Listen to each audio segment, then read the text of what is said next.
That shit crazy. Nah, I need to get my life together, y'all. I had a real white girl documentary experience 2 days ago. I came from the bar, was about to call my Uber, then a white man walked up who I can only describe as Gary Busey. I was like, where you find cigarettes around here? And I was like, nowhere. And I gave him 2 cigarettes. We started having a conversation. He's like, hey man, you real as fuck. You want a beer? And I was like, sure, why not? Now, before I finish this story, I just want y'all to know, sure, why not? Probably gonna be on my headstone. So we start walking, because we down the water. We walking, and I realize we're getting very close to the water. And he says, yeah, the beer's on the boat. And most of y'all logical motherfuckers in here, y'all are like, fuck that beer, I'm going home. I got on the boat. I started this by saying it's a white girl documentary, didn't I? I got on the boat. I started drinking beer. At some point while we was drinking beer, he said, you want to take this bitch for a spin? And I said, sure, why not? So now we're riding down the river. And it's fine. It doesn't feel like as bad a decision as it is yet. But around about Reagan National Airport, started acting funny, and then he cut the motherfucker off. And that's when shit started clicking in my head. I'm like, I am in the middle of a goddamn river on a boat with a white man. Because I said, sure, why not? And while I can't swim, this was a terrible decision. Texas motherfuckers like, I'm on a boat in the middle of the river, we are adrift. So if I don't come back in a couple hours, look for me on the documentary. He started getting paranoid, pacing around. I was like, oh, god damn it. This is how it ends. So, sure, why not? Middle of goddamn river staring at an airport, dumbass. But then he went to sleep. And I was like, he make worse decisions than me. Nigga, I might be the serial killer. At first I thought it was him because he cut the engine and shit off, but now you're asleep, nigga. I can do whatever I want to you on this motherfucking boat. I told that to some coworkers, they were like, why didn't you just swim? I'm like, man, I have my phone in my pocket. Told me? But also, even if I didn't, I don't want to be a white nigga who's standing on the shoreline of Virginia looking for help. Just imagine how helpful the Virginia police gonna be when they come up on mine. I'm like, help, there's a crazy white man on a boat. Hey, nigga, you wet? Yes. Nigga, you want drugs? Yes, but that's besides the point. Just because I'm on drugs does not mean this isn't.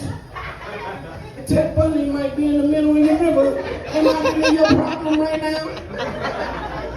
And then I'm in central booking. I'm like, this is bullshit. But then he woke up. 30 minutes later, he's like, yeah, you ready to go? And I was like, absolutely. More than ready. But then he said the wildest shit. He was like, you okay to drive? I was like, this boat? He said, yes. So I drove a boat back down the river and I parked that bitch. Like 200 yards from my job. And while I was on the boat, I was like, this is the worst decision I ever made. But after I parked it, I was like, oh, shit. Parked a motherfucking boat. You exciting motherfucker, you? My boss was like, I don't feel sorry for you. I don't feel sorry for you. Me either. You see my motherfucking boat over there? It don't belong to me, but I popped that motherfucker by my job. So all day long I was looking out the window like, yeah, give me a boat. And like, you ever drove before? I was like, I've driven 3 times in my life. Number 3 was that boat. And I kept looking at him like, Fuck a car, we about to skip right to boat, motherfucker. Some nigga gonna come get bid for me. I'll stop the engine if I want to. He can have a life decision choice to make. Bullshit. So that's why I need to get my life together. I know it ended cool, but it could not have. This might not be the comedy show right now. Y'all might be watching this story later on THC or some shit. Like, I can't believe a black dude did some dumb shit like that. The whole time they telling the story, you'd be sure my name was Jennifer. Then they show the pictures and shit. You know how they do the in memoriam, Johnny? Yeah. Show the pictures, you be like, are they talking about this one? I should have felt more uncomfortable. And when I woke up in the morning, I looked in the mirror and I was like, no, nigga, we 300 pounds. I don't know why you would feel that uncomfortable. Safe to the motherfucker. He don't know what that shit could have turned into. He was like, he could have poisoned you with drugs. He's like, well, first of all, he did my drugs. I could have poisoned him with drugs, bitch. And I got a new boat. I'm from Southeast. I wonder though sometimes, you think heaven got good food? Like part of me feel like a Christian to be like, it's heaven, you don't need to eat. And I'd be like, bless your heart. You think I only eat when necessary. You looked me dead in my motherfucking face and body. And you thought I'd be eating because I felt hungry. And you feel everything. And I said I don't like spicy pussy, but if spicy pussy is all there is, then we might be eating some today. So that shit. But now I was like, but if they do got food though, do they got like chefs? Or is it just like a mall food court? It's like the good food probably in hell. Like haven't got good chefs, but you gotta go to hell to get the fried chicken. Like, motherfuckers like, hey, you would really go to hell for some fried chicken? I buy fried chicken in Southeast all the time. What you talking about?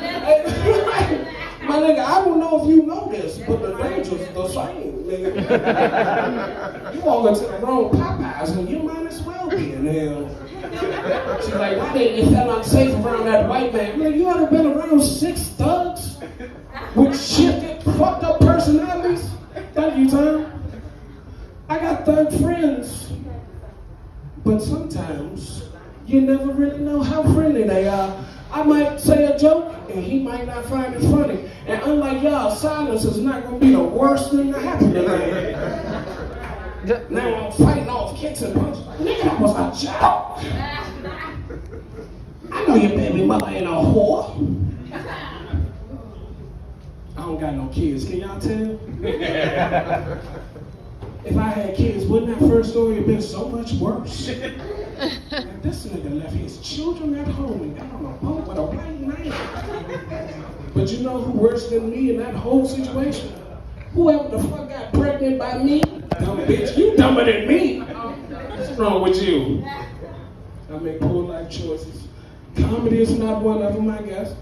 Tom gave me the light, so I don't got to ramble on no more. But I appreciate y'all for listening to my bullshit.